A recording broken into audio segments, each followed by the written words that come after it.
Ludovic Siré, cadre de santé à l'EHPAD de Lubersac. Christine Lachoc-Vigneault, donc je suis cadre supérieur de santé. J'ai débuté ma carrière en 1988 en tant qu'agent des services hospitaliers. J'ai exercé dans différents secteurs, notamment les secteurs privés, en clinique privée essentiellement. Et je suis rentrée à l'hôpital sur un secteur public jusqu'à ce jour, sur différents secteurs d'activité, chirurgie, médecine. Et par la suite, je suis arrivée à l'EPDA en 2018 sur l'EHPAD de Lubersac. Je suis partie en 2003 à l'école des cadres. Quand je suis revenue, je suis revenue sur un centre hospitalier, celui de Tulle. Et puis un an après, je suis partie plutôt sur le médico-social en prenant la responsabilité d'un EHPAD. Et c'est en 2010 que je suis venue à l'EPDA du Glandier. Et je suis devenue cadre supérieur de santé il n'y a pas très longtemps, donc en juillet de cette année. Les premières fonctions, c'est d'assurer la sécurité des soins, d'avoir un rôle un petit peu de contrôle en fait. Voilà. D'encadrer des équipes, des plannings, des soins. Et puis il y a la version un petit peu plus, qui m'intéresse un petit peu plus, de projet. Suivre un projet avec l'équipe, les faire participer. On est dans quelque chose qui est, moteur, valorisant.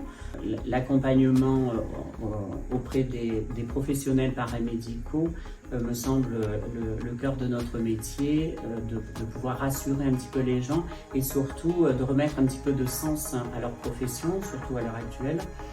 En termes de motivation, de remotiver les gens, de leur refaire travailler un petit peu le pourquoi ils sont en poste sur les différents secteurs d'activité. Et c'est une partie, pour ma part, que je priorise en fait sur l'EHPAD de Lubersac. Et surtout, essayer de créer cette dynamique auprès des équipes, de les valoriser et de les accompagner parce qu'en tant que cadre de santé, on est là pour les accompagner, on n'est pas là pour faire à leur place non plus, et de les motiver sur leurs différentes fonctions. Je pense que c'est une priorité, pour ma part, dans ma fonction. Donc parfois on est amené soit à construire un cahier des charges, soit à faire nous-mêmes une petite formation pour amener les agents vers les attendus nécessaires pour accompagner nos résidents. C'est vraiment une partie de la fonction de cadre de santé, de pouvoir établir une communication en externe avec soit des services sociaux, soit des partenaires pour mettre en place des activités en interne ou proposer des activités en externe également. Donc en fait, un petit peu un maillon sur l'extérieur en lien avec la direction. On peut construire des choses directement. Quand vous êtes moi qui ai un parcours hospitalier, on a plusieurs directeurs, un directeur général, des cadres sup. C'est beaucoup plus compliqué d'être dans cette notion de projet, de travailler directement avec les gens qui donnent les directives à suivre dans l'établissement. Sur une fonction de cadre de santé, je dirais que nous n'avons pas de journée type. En fait, moi, quand j'arrive le matin à l'EHPAD, je fais le tour de l'établissement, je vais rencontrer les professionnels paramédicaux, les infirmières, les aides-soignantes ALP, l'équipe éducative, puisque nous avons également une équipe éducative, pour voir comment ils vont, pour voir un petit peu, prendre un petit peu la température du terrain. Et je vais rencontrer également les résidents. Les visites de famille où elles sollicitent le cadre pour avoir des informations d'ordre médical ou autre, ou administratif. Et en fait, vous prévoyez votre journée la veille, vous dites je vais essayer d'avancer sur tel projet avec des objectifs particuliers, et vous vous rendez compte que en fin de journée, c'est pas du tout, on n'a pas du tout avancé, on reporte éventuellement certaines choses au lendemain.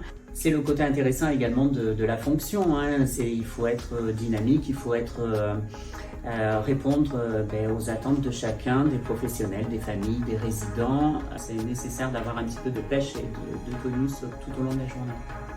Pour ma part, étant responsable d'équipe de nuit, j'ai pas forcément d'heures, ça peut m'arriver. Je peux arriver très tôt le matin, voire revenir le soir. L'objectif, c'est pas de venir contrôler, mais c'est d'être au contact de toutes ces équipes, de voir ce qui se passe, de pouvoir leur accorder du temps, répondre un peu dans l'urgence à certaines situations. En fait, un cadre, il est multi-sollicité.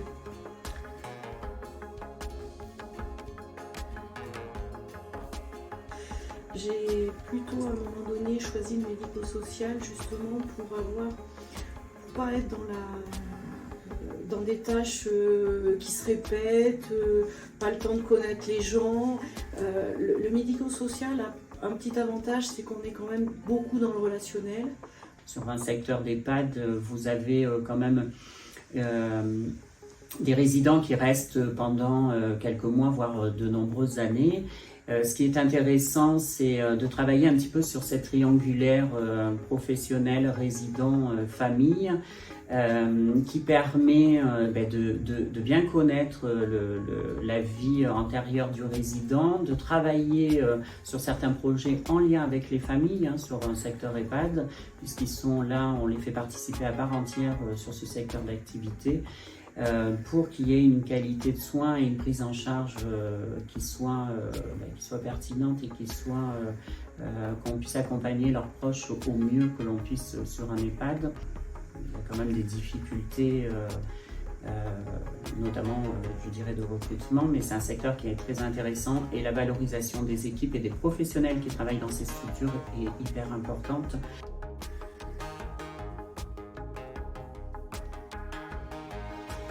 Persévérance, motivation, je dirais en quelques mots, et puis impulser cette dynamique au sein des équipes, faire en sorte que les gens se sentent bien au travail, ne viennent pas avec la peur au ventre.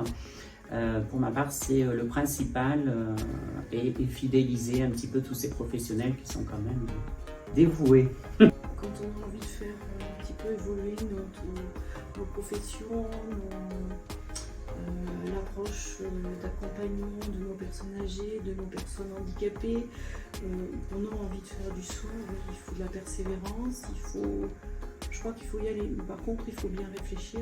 Ce sont des métiers, c'est pas du 8h 16h, c'est des métiers où on s'engage. Je finirai par vous dire que je n'ai pas été dégoûtée par ma mère qui est infirmière et j'ai encore moins dégoûté ma fille qui est en train de faire des études d'infirmière.